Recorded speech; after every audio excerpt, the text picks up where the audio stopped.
Made it to the car. We're outside Old Trafford, Fortress Old Trafford, where Man United have just made it back-to-back wins here in the league at Old Trafford. Yes, I'm clutching at straws, but we have just won a game. We've beaten Chelsea 2-1. I should be absolutely buzzing. But can somebody please tell me why it is so hard to win a game of football being a United fan? I feel absolutely wrecked, drained again, just to try and get... Can you hear my voice? Like, honestly, I just don't know what it is with this team and how hard we make things. Look, there are so many negatives from that game. It sounds like I'm picking there. It really does. We'll get into them in a bit. The main thing is the big positives, and that's where we need to start with this review. I'm not ranting. I'm not raving.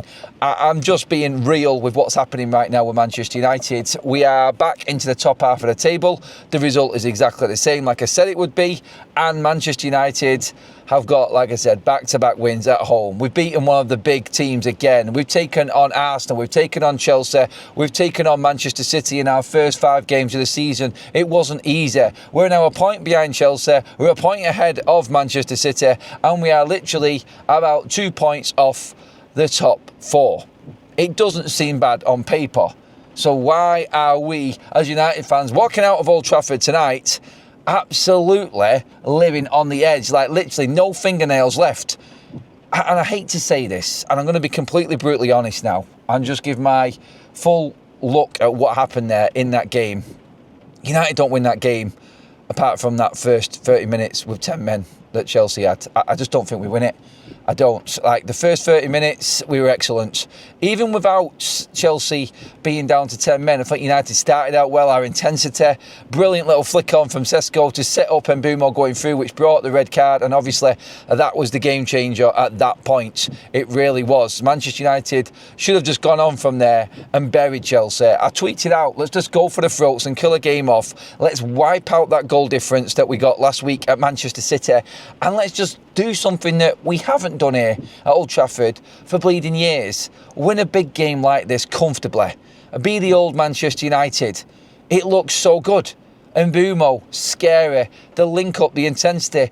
Matthijs de Ligt moving forward into midfield, making that extra man in there. I thought de Ligt was absolutely awesome. Dorgu further forward, then bleeding Ahmad on that left-hand side. Everything was just working right, and it was 30 minutes of absolute brilliance for Manchester United. We did exactly what we should do in the circumstances down to 10 men, playing against 10 men. And we took the game to Chelsea, and luckily we scored them 2 goals. That's where the positives end, because we are lucky we got them 2 goals, because other than that, Manchester United were struggling and we lose that game. Let's not forget, off comes Neto, off comes Cole Palmer, off comes every single attacking threat that Chelsea had, and then they started to boss the second half. Yes, they bossed the second half because the referee is an absolute tool. What he was doing in that game, losing complete control of it. Again, the Casemiro red card for us kind of just put us on the back foot. And I've asked the question before, is it Casemiro being absolutely brain dead, or is it poor refereeing? And nearly everyone's come back at me and said both. So really, we can blame Casemiro for the carnage that was the second half really there at Manchester United, because he should have known that this ref was out of his depth managing a game like this in the conditions that we had here tonight at Old Trafford. It was ridiculous. Every single player that went down was playing on what happened in the first few minutes of that game. Casemiro, the most experienced and decorated player on the pitch, should know better. But still, 10 against 10 into the second half on our home pitch, 2-0 lead. Chelsea more knackered than Manchester United because they've been playing in midweek and travelled out to Germany on Wednesday. United full week, should be fully fit. How are Chelsea bossing that game? How are Chelsea bossing that game without Neto, without Cole Palmer, without their attacking threat? They had nobody up there apart from João Pedro.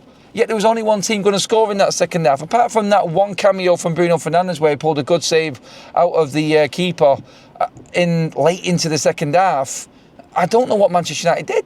I don't know what we did in that. I don't know what we were thinking. I can't really blame Ruben for that. I could see him on the sideline. He was doing his absolute nut. And I'm guessing, I've not even listened to what Ruben said yet, but I'm guessing the same things are coming out here that he said against Fulham. We started defending a lead. We started to drop deep. I can blame Bruman for bringing Agate on at half-time. and bringing Benjamin Sesko off, why not bringing Mainoo on that pitch? More control, more composure, and obviously you're going to get someone who can play a ball, because we couldn't put 4 passes together in the second half. It was abysmal performance from Manchester United in the second half.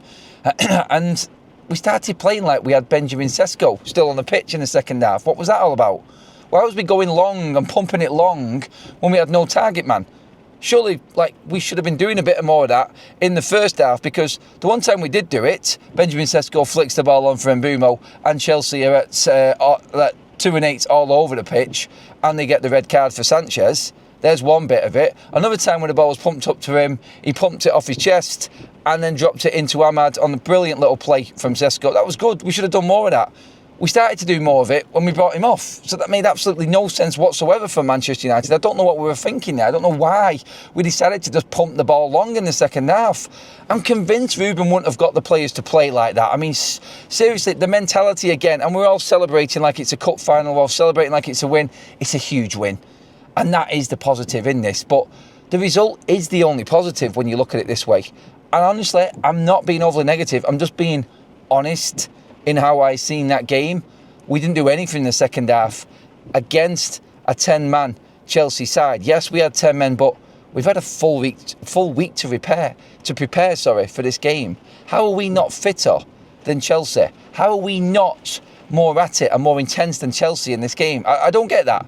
I don't get how we were falling away. We brought substitutions on late on. Cunha comes on, Mount comes on. They don't look fit. I think Cunha's lied to his medical team or whatever, because he wasn't ready to come on that pitch. I don't know what he was doing on there, but it's, to me, I'm looking at it, and everyone else, get in the comments and let me know. But Cunha didn't do anything. He just didn't run. He had that one run at the end where he got the free kick, which pretty much killed the game off. But past that, it was like we were just going behind. And then the one time he brings Bruno off is the one time we probably need Bruno on the pitch, because you can say what you want about the man. Literally, he was the only one fit enough to last out that game. The only one who had legs. The only one who was trying to push forward. The only one that was having a go at Manchester United players when that goal went in. You might not have seen it on TV. If you was at the game, back me up on this one and tell me I'm wrong, but I seen Bruno doing his nuts about what Manchester United were doing in the box. I've not seen TVs, I've not seen replays or anything like that, so please bear with me on this. But from what I seen, Bruno was the only one that looked disappointed or angry that Manchester United had conceded a goal from a set piece again. Manchester United falling asleep for a short corner. What's that all about when you are defending a 2-goal lead against a team that you are supposedly and should be fitter than in this game? I can't really fault Ruben too much, apart from, again, the Ugarte substitution. You might as well have just kept Sesko on the pitch and just put him up there as the target man to take the pressure off. That's all you could have done, really, with Benjamin Sesko. But I think that would have been more effective than sitting back. We dropped so deep in that second half. It was really disappointing to see Manchester United try and defend that lead. Some people were going on Ruben. I've not seen any sort of comments on Ruben and the performance yet. Look, Manchester United have won a game here at Old Trafford. Like I said, it's back-to-back wins at Old Trafford. It's good, but why is it so hard to win a game for us? Why? Why is it so difficult? Why is it so stressful? We either get battered and lose, or win and just win. The goal difference just never, ever, it's never ever going to get above the negative. We're never going to break even par on goal difference. We just cannot do it. We can't put a team to bed. We should have absolutely torn Chelsea a new one in that first half when they were down and out. We didn't. Look, I say it again. The top of the video, I said the positives are the win, and that is the big win for Manchester United today. It's a massive win. We've beaten a team in the top 4. We've done what people said we can't do under Ruben, and we've done it. We've got that win, and now we move forward. We're a point ahead of City. We're a point behind Chelsea. We're 5 games into a season. It's not too bad when you look at it on paper. Now the big test comes, and that's not the big teams in the league. It's that mid-run-of-the-mill team, the Brentford, next weekend. Can we win a game away from home? Are we actually going to win back-to-back Premier League games? Because until that happens, days like this at Old Trafford, they're not going to be celebrated as much because we know what's coming. And that's the worrying thing. Let me know what you think, everybody. Get your comments in the comment section below. Make sure you pop a like on the video. Make sure you smash that subscribe button right there as well. I'm cowering away from the rain. It is horrendous here. We actually at one point thought that game might not finish, but it did, and United won. So yes, come on, we can relax for one night. Get in there.